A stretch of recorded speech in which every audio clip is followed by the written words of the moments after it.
Boa noite, pessoal. Aqui é Gabriel. Bem-vindos ao canal e à página Igreja Simples Metafísica. Vamos gravar mais um vídeo falando sobre um assunto atual, e é um assunto que as pessoas têm visto, né, assim, na televisão, principalmente na internet, o envolvimento dos evangélicos, né, com a política. Vamos dizer assim, a união da igreja e o Estado, né? Essa união, vamos supor, da igreja institucionalizada, né? A igreja instituição e o Estado sempre foi uma união que gerou resultados muito ruins para as pessoas. E eu quero frisar aqui com vocês algo histórico, né? Foi a união de Constantino, né, o imperador, ou seja, a união do Estado com a Igreja sempre acabou prejudicando a, a Igreja, né? No caso, a Igreja neotestamentária, a Igreja como muitos conhecem, primitiva, a Igreja logo no seu início, após a união com o Estado, veio através dessa união muitas coisas ruins, o sincretismo religioso, paganismo, né? E aqueles templos pagãos que eram usados para sacrifícios, né, a outros deuses, a outros ídolos, adoração a deuses pagãos. Aqueles templos tiveram a brilhante ideia, né, de reaproveitá-los para fazer as reuniões religiosas cristãs, né? E aí acabou culminando no resultado que a gente vê hoje, a igreja institucionalizada, Igreja Católica Romana, e tiveram, né, suas subdivisões até chegarem às igrejas protestantes e evangélicas. E sempre, né, sempre essa união de igreja e Estado trouxe, né, um prejuízo para a maneira natural e a forma natural de como a igreja andava antes. Né? A igreja é orgânica, a igreja andava de uma forma totalmente natural. Não existia tudo que a gente vê hoje, cargos eclesiásticos, não existia o que a gente vê hoje na televisão, na internet. Esses pastores evangélicos, igrejas, líderes, né, evangélicos envolvidos com o Estado, né, com o governo, envolvidos com política.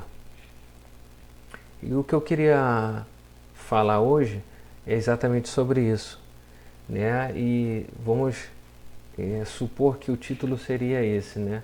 Vamos dizer que o título seria esse: Jesus não se envolveu com política. Jesus, ele, na sua época, ele não se envolveu com política.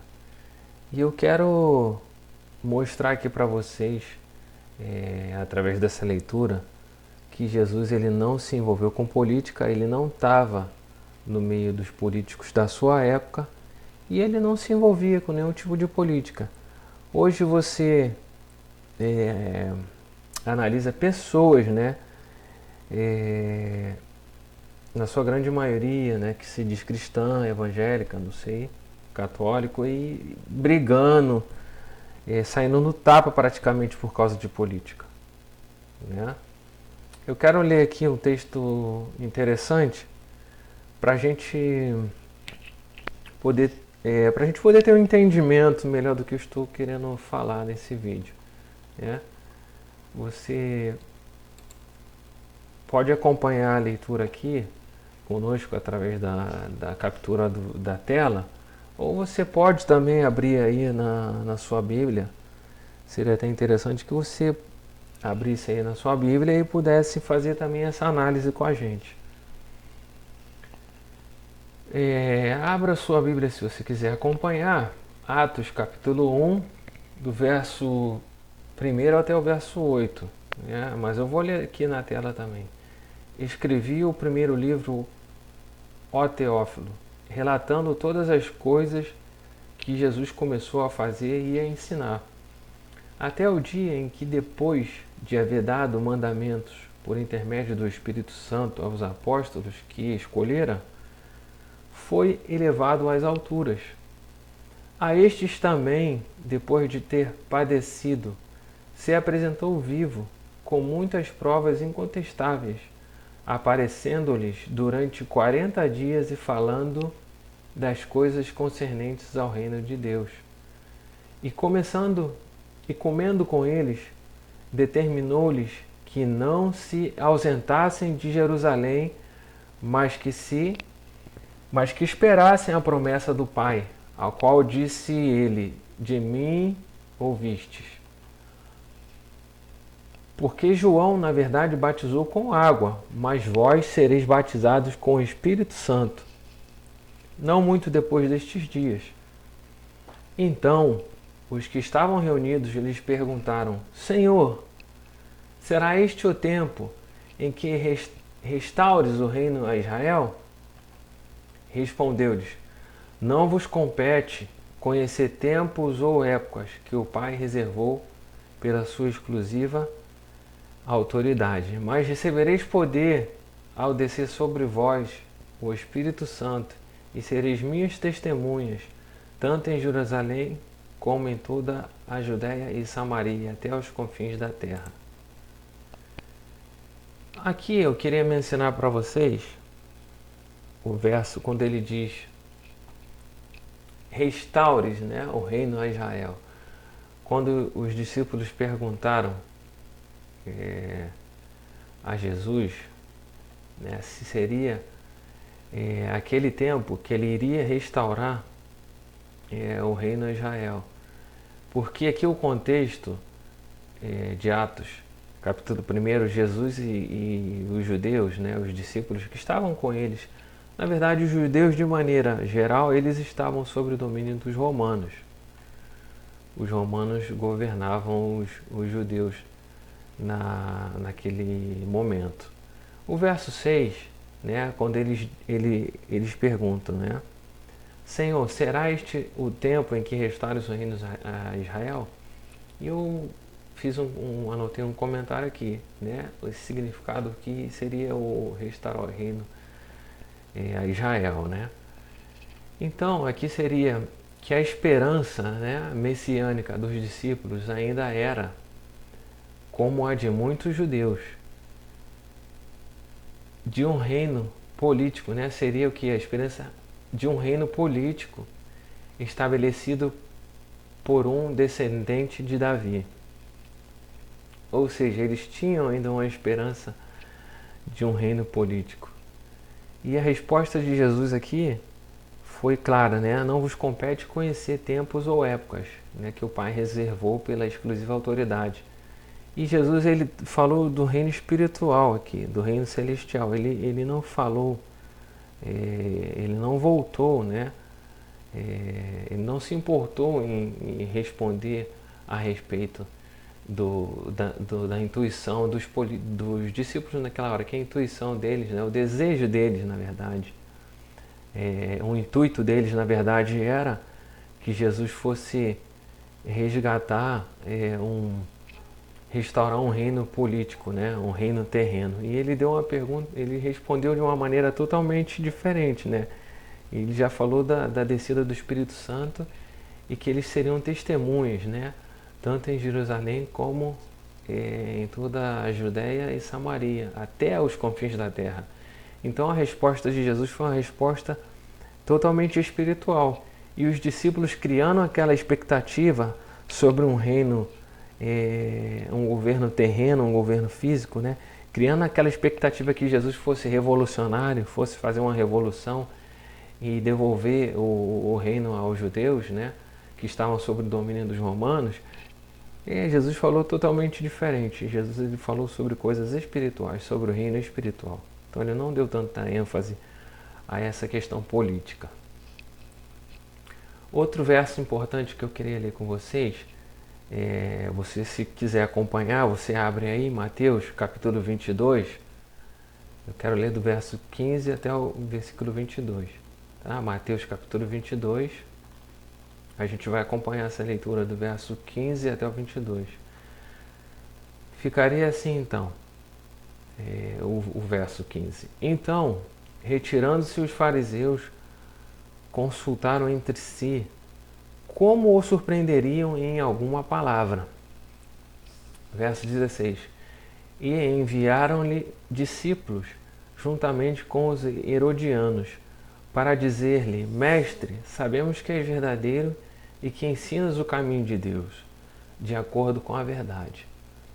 Sem te importares com quem quer que seja, porque não olhas a aparência dos homens. Dize-nos, pois, que te parece? É lícito pagar tributo a César ou não? Jesus, porém, conhecendo-lhes a malícia, respondeu: Por que me experimentais, hipócritas? Mostrai-me a moeda do tributo. Trouxeram-lhe um denário. E ele lhes perguntou: De quem é esta esfinge e inscrição? Responderam: De César.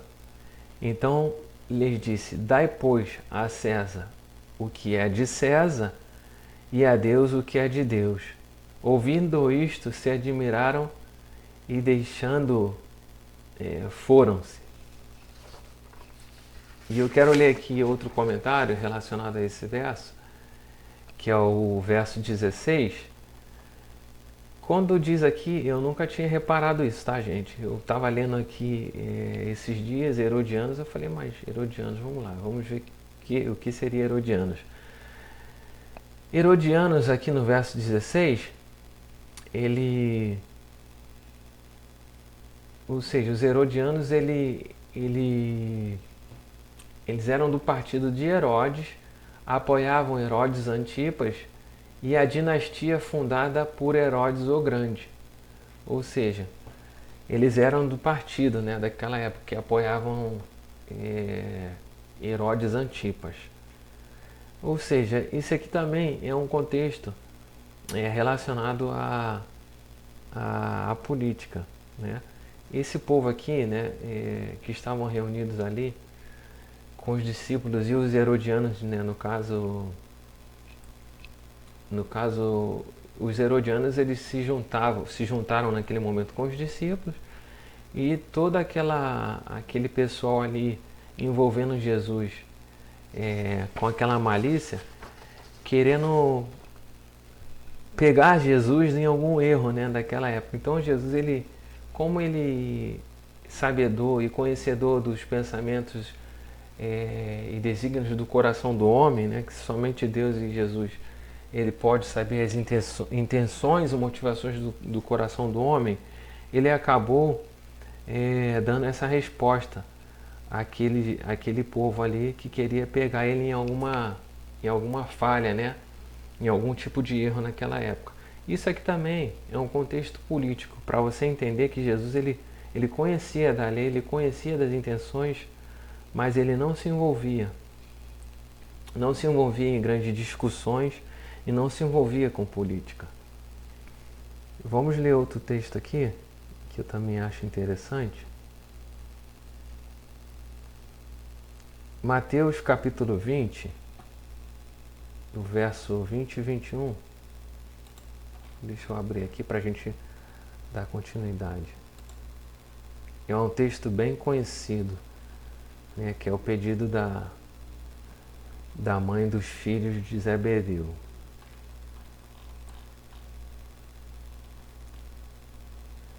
Então se chegou a ele a mulher de Zebedeu com seus filhos, e adorando, pediu-lhe um favor.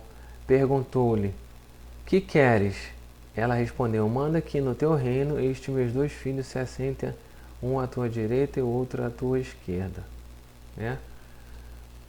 E aqui o comentário que eu coloquei, né? Os discípulos eles esperavam que Jesus estabelecesse um reino aqui na terra, com diferentes graus de autoridade. Ou seja, os discípulos tinham essa esperança, né, de que Jesus também estabelecesse um reino e distribuísse os cargos, né, as autoridades, os cargos vamos dizer assim, políticos, né, com graus de autoridade diferentes. Mateus capítulo 7, verso 11, eu também tenho algumas coisas que eu anotei, né, sobre isso. Deixa eu abrir aqui para vocês. Mateus capítulo 7. E antes de eu abrir aqui o versículo, né, queria comentar com vocês que na nossa atualidade, né, o momento que a gente está vivendo hoje, nós não devemos apoiar a nossa fé em nenhum tipo de político. Não existe essa questão de direita ou esquerda. Essa questão de direita ou esquerda existe pelo fato de que isso foi inventado pela elite mundial, né? Pelos que dominam, os que governam, por esse poder oculto, né? Que está por detrás de toda a política mundial. Para quê? Para dividir o povo, para ficar o povo um contra o outro.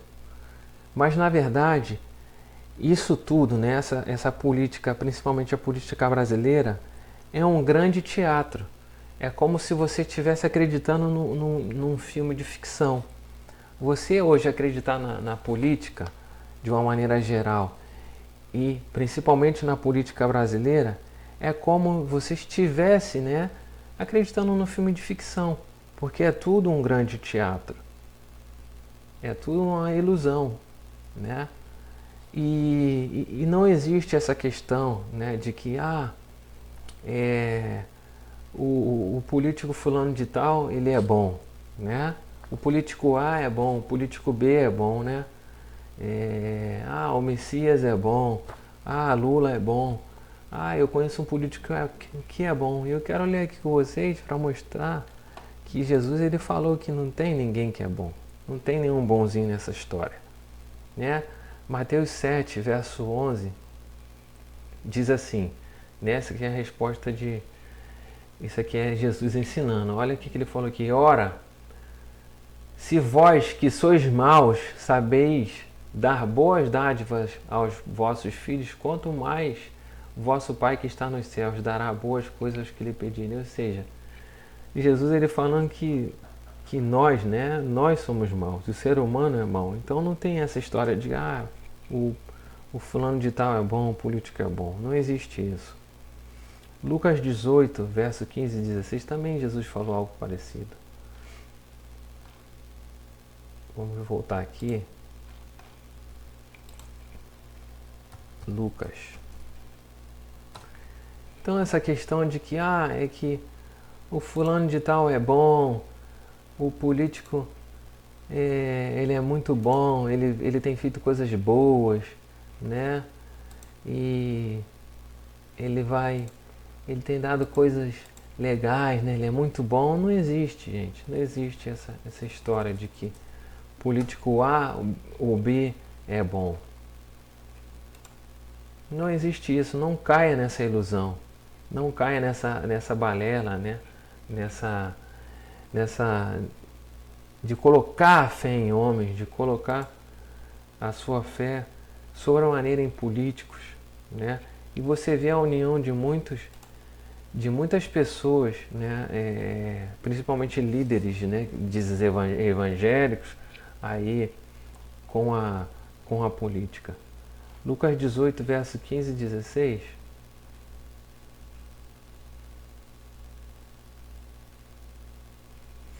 Lucas 18. Só um minutinho. Vamos fazer o seguinte, vamos pular para Jeremias. Jeremias 17, verso 5, diz assim: Maldito o homem, né, que confia no homem, né? E no verso 5, verso 17, bendito o homem que confia no Senhor. Eclesiastes 7:20 também declara, né? Não há homem justo sobre a terra, né, que faça o bem e que não peque. Eclesiastes 7:20 também fala isso. Então, pessoal, eu quero deixar essa reflexão aí com vocês, tá? E que realmente vocês não possam cair nessa de estar discutindo, brigando por causa de política, tá bom? Porque Jesus, ele deixou o exemplo aqui para cada um de nós. Deixa um forte abraço e até o próximo vídeo, tá, pessoal?